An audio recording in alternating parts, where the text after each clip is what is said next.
I solemnly swear that I am up to 2 drinks.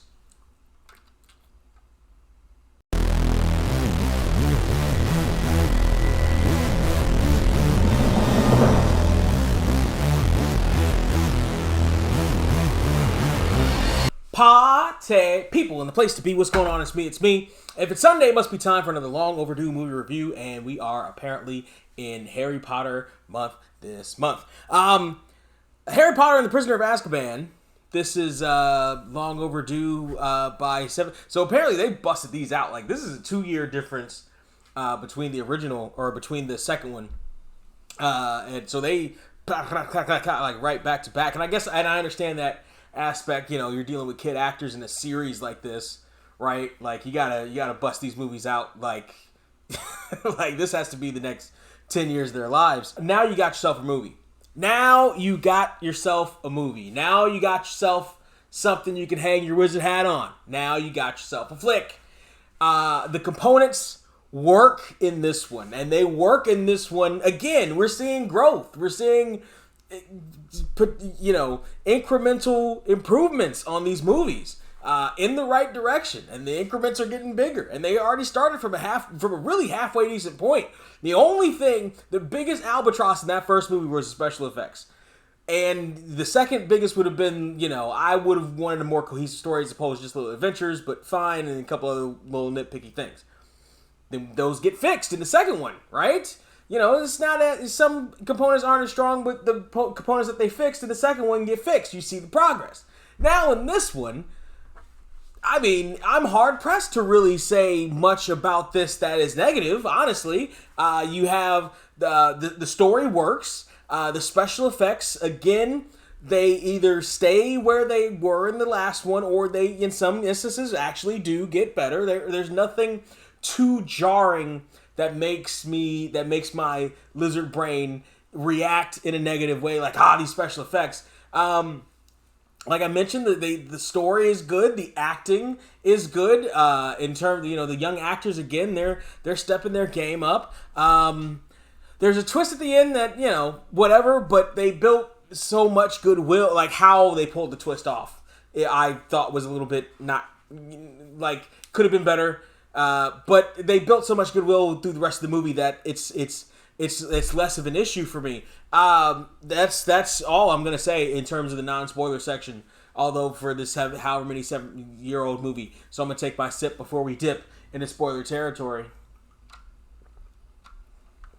All right, Harry Potter and the Prisoner of Azkaban. I will say this: 2.5 hours, and it feels like 2.5 hours. But that's not necessarily a bad thing. It doesn't feel like, this needs to end. Like, come on, wrap it up. Again, again, not much fat in these Harry Potter movies, despite their size. You know what I'm saying? I wasn't like, we have to get this thing going. It just felt like, yeah, that was 2.5 hours. It was a fine 2.5 hours. I was fine with the 2.5 hours. I had no problem with it. But I was like, yeah, no, this feels like 2.5. Versus the other ones that didn't necessarily even feel like their length. But this is fine. That's fine. The way they told this story needed that time. Again, we didn't spend too much time with the Muggle family in the beginning. Harry started fighting back. They started showing a little fear to the kid. They weren't as evil as they were in the other ones. Seems like they were still giving him snide comments for some stupid reason. But now it finally came to fruition. What I was talking about, I was like, listen, he doesn't even have to try to really make your lives, you got, you know what I mean? Like, the elephant knows that he's no longer chained. The elephant knows that he can kill the humans. He just chooses not to.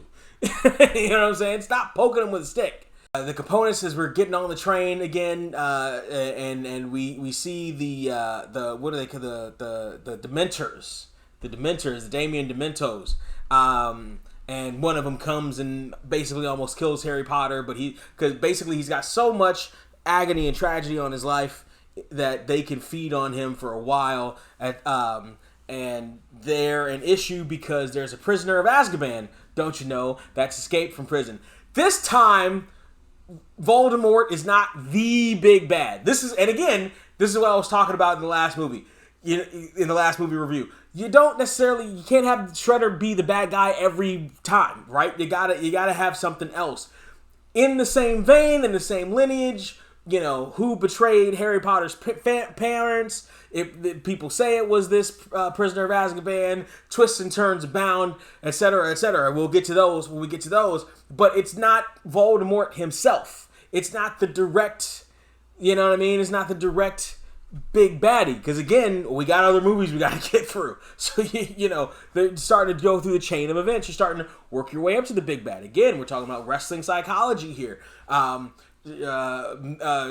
Michaels or Goldberg didn't get Triple H right away. He had to go through Randy Orton to get to him. He had to go through Batista to get to him. He had to go through Ric Flair to get to him. He had to go through all three of them to get to him. Then he finally gets him. You know what I mean? Like you can't just have that straight away. And that worked in the favor here for this movie. We see the kids grow up. Their acting skills. Again, they started from a good place. Like the first movie, they were really, really good at that. At those roles, and they're just getting better. The ship for Hermione and Ron, that they did in the second movie, cemented here in this one.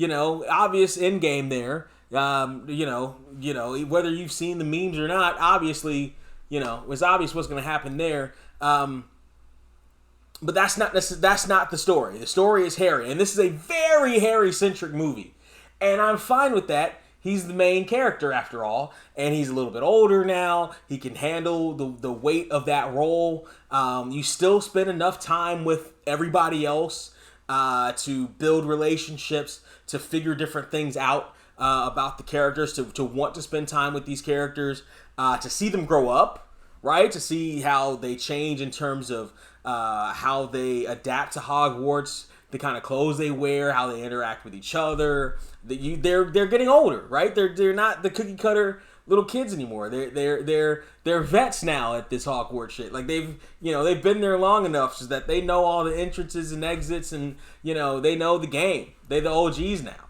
and you feel that now. I love that connection. The whole thing with Prisoner of Azkaban turning out to be Harry Potter's godfather. Ron's rat turning out to be a rat who was the real component for selling out Harry's parents. One of the teachers who turns out to be also in this gang trio there that had something to do, or some didn't, and some didn't. But it turns out he wasn't just a teacher, just teaching Harry, just to teach him. Turns out he has and he already said he had a connection with their parents, but he had a deeper connection that, all that was obvious. That was super obvious. Obvious twist. Well, not all of that, but the teacher part, obvious twist was obvious on the teacher. So the adventures, again, they coincide with each other. The only real side adventure, seemingly, and they even wrap that in with everything else at the end, is Hagrid's pet Griffin flying whatever thingamabob hits Malfoy, scheduled for execution, and somewhere along the line, after messing with time, and again, that's another loose end that they actually tied back around. How's Hermione getting all these places? Turns out she's been screwing with time this whole time, and she does it again at the end of the movie to save everybody from everything, right? Well done. Well done how they wrapped all that stuff together. A little bit more to follow than in the other two movies. Like, they gave you information, but in terms of weaving in the storylines and the plots and who betrayed who and who was the real rat and who really did what to who, a little bit more intricate. It seems as if this movie is growing up with its audience and its actors. Wow.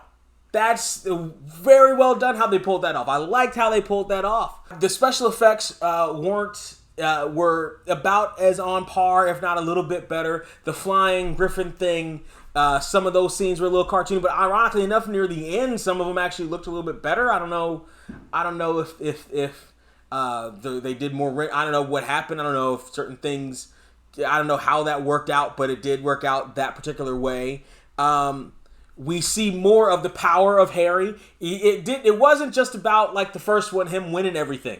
It's not about him winning everything now. Now it's about him cultivating and building his magical powers and figuring out how powerful he is and how to use what he has. You see him, not a training montage, but a training scene where he's in with the professor that twists and turns and whatever, but he's in with the professor and he learns how to use the Expectronus spell on the mean and dreary Dementors. And I liked that. That's that hero building shit. That's the Wizarding World's version of Bruce Wayne, going through kung fu lessons with Ra's al Ghul. You know what I'm saying? It's that stuff. I like that. I like that build. I like that. And you see the maturity level coming in again, like I said, on the movie, on the actor, and on the character. Good growth. I like that. I gotta tell you. These videos get awful short when I don't have a whole lot to complain about. These reviews get shorter when I have nothing to complain about, and I honestly don't have anything to complain about with this movie. I don't have anything to complain about with this movie. Now, the question is, here's the thing. Just because I don't have anything to complain about the movie doesn't necessarily mean that it's elite tier 15 out of 15 level. You know what I'm saying? Special effects still aren't, they're what they can be with certain scenes, but I'm still not immersed in some of the special effects. They're just better than they were in the other two movies, and they're not bad at this stage. So 15 out of 15, remember, special effects have to hold up to this day. You know what I'm saying? So maybe not 15, but might be higher than 13, which is what the last one got. I gotta tell you, I think out of $15, Harry Potter and the Prisoner of Azkaban, I'm comfortable with a solid $13.50 out of $15. The growth, the maturity, this is what I'm talking about. And this is what I was talking about before. There's room. There's room in that 15, and they could get there. At this pace, they could really get there. Unless there's a precipitous drop in one of these movies, they really could get there. This is a good one. Party people, this is a really good one. 13, I'm digging it. And I don't think I'm incorrect on this one. I know all you potheads are going to come at me and say it should be 20 out of 15. And you can do all that down there in the comments section. I need you to like. I need you to share. You can subscribe to if you want, but I need you to like and I need you to share. Me and my homeboy, we have a podcast every Thursday. It's called the How Do You Get Here podcast. You can find where to go in the links below, including 13 different audio platforms. So the one you listen to is probably on that list. I don't know how many more there are, but we're probably there. In the meantime, the in-between time, Expectorus down my throatus.